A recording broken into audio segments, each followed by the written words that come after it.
The good news today is about Magic Mountain. And today we're looking at Tales from the Torah. Now, I mentioned this last week, but I know a number of you weren't here last week, so I just want to repeat this very briefly, that the Torah actually means instruction, or it talks about the law. And so we talk about the first 5 books of the Bible as the Torah. Sometimes it's called the Pentateuch. And the word Pentateuch, the first part of that penta is like pentagon, is a 5-sided building. It means 5. So the Pentateuch is dealing with the first 5 books of the Bible. So during the month of January, we're looking at Tales from the Torah. And today we're looking about the tale of Moses receiving the 10 Commandments on the Magic Mountain.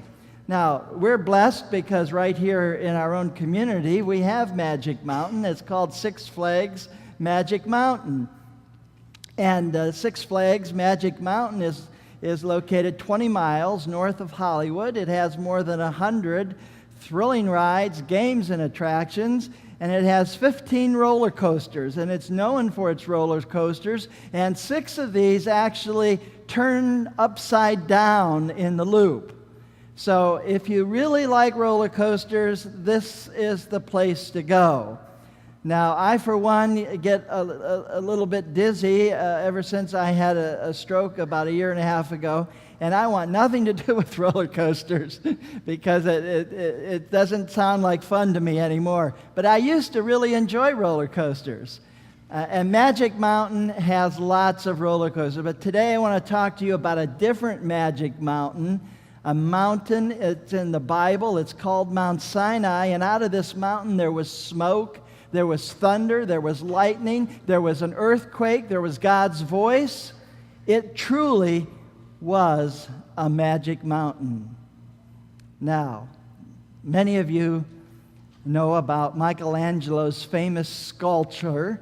This sculpture of Moses is based on the Bible, the only Bible that he had access to. And the only Bible that he had access to was the Latin Vulgate. He didn't have all the versions available to him that we have today. And so when Michelangelo did this world-famous sculpture, notice his head. He has 2 horns. And you can see them. They're right there. He has 2 horns. Now, why did Michelangelo sculpture this sculpture with 2 horns? Why does Moses have 2 horns? And the answer is really quite simple. This is from the Latin Vulgate version of the Bible. It's actually Exodus. I think the screen says Genesis, but it's actually Exodus. When Moses came down from Mount Sinai, he held the 2 tablets of the testimony, and he knew not that his face was horned from conversation with the Lord. That he had a horned face, according to the Latin Vulgate. But again, from Exodus, the contemporary English version, it says, Moses came down, same text, Moses came down from Mount Sinai carrying the 10 Commandments. His face was shining brightly. Not horned, but shining brightly, because the Lord had been speaking to him. But Moses did not know that his face was shining brightly. And then just a couple of verses later, another reference to this in Exodus 34:35. And they saw the face of Moses when he came out. It was horned, because he covered his face again, if at any time he spoke to them, that is the congregation. So the Latin Vulgate again says that his face was horned. But the same text in the contemporary English version says they could see that his face was still shining, not horned, but shining.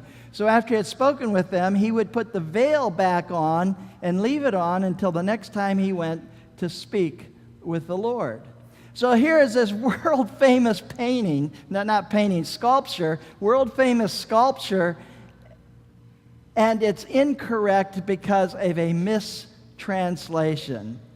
Wow, what else do we find like that in the Bible? Well, you'll discover as you study there are lots of things like that. And if you come to Orange Coast Church from time to time, we'll point those things out to you. But here is that statue again with the horns, and it's based on the Latin Vulgate version, which says that he had horns rather than that his face was shining. Every other version of the Bible says that his face is shining. Well, here we have this world-famous figure, Moses, that has been sculpted by Michelangelo, and we know that it carries a message. And just what is the message that we have? When people look at this, what do they think of? Well, I know the story behind it, so that's what I think of. But just to kind of summarize the story quickly, Moses received the law of the Ten Commandments from God. He went up to the mountain. He went up to the top of Mount Sinai. He received the Ten Commandments. And then what? Well, he was gone a long time. And the people got tired of waiting. The congregation that had escaped from Egypt, it was probably in excess of 1 million people who had escaped from Egypt. And you know the story of the Passover and the parting of the sea, and they had escaped. And now they're camped around Mount Sinai, and Moses goes up to the top of the mountain. He receives the Ten Commandments, and when he comes down, the people had grown tired of waiting. When he comes down, they built, the people had fashioned a golden calf, and they're having a wild party around the golden calf. And it makes one wonder, why was it a calf? Why wasn't it perhaps a bear or a lion? Why was it a calf? Well, you see, the calf was worshipped in Egypt. It had to do with the goddess of milk. Milk sustains life. And so in Egypt, they worshiped calves. They worshiped cows. And it was also prevalent in the Canaanite religions. There was the worship of the cow. And even today, in India and other places around the world, Hindus have a special reverence for cows. In fact, they I wouldn't say they worship the cow, but they have reverence for the cow. Some of you are from India. You know what I'm talking about. A cow to a family in India is almost like part of the family. And they use every part of the cow, including the dung from the cow. They use it for energy, to burn things. And so what we find is that when the children of Israel worshiped this calf, it was because that's what they had experienced in Egypt. That's what the Egyptians were doing. So that was not really so unusual. Well, what happened is that Moses came down from the mountain. He saw this golden calf. The people were having a big party, and they were worshiping around this golden calf. And Moses has the Ten Commandments. And as he comes down from the mountain with the Ten Commandments, it seems as though the Ten Commandments were written specifically for the children of Israel. We know, of course, there are eternal principles in the Ten Commandments, but notice the first commandment. What's the first commandment?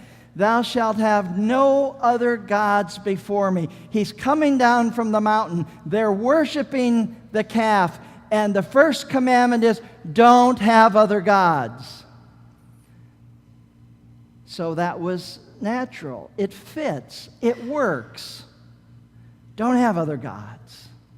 What you're doing is wrong. And then they go on to the second commandment. And the second commandment is, don't make any graven images. And here they had made a graven image. They had made an idol. They made the calf. into an idol. They made the gold into an idol, and it was shaped like a calf.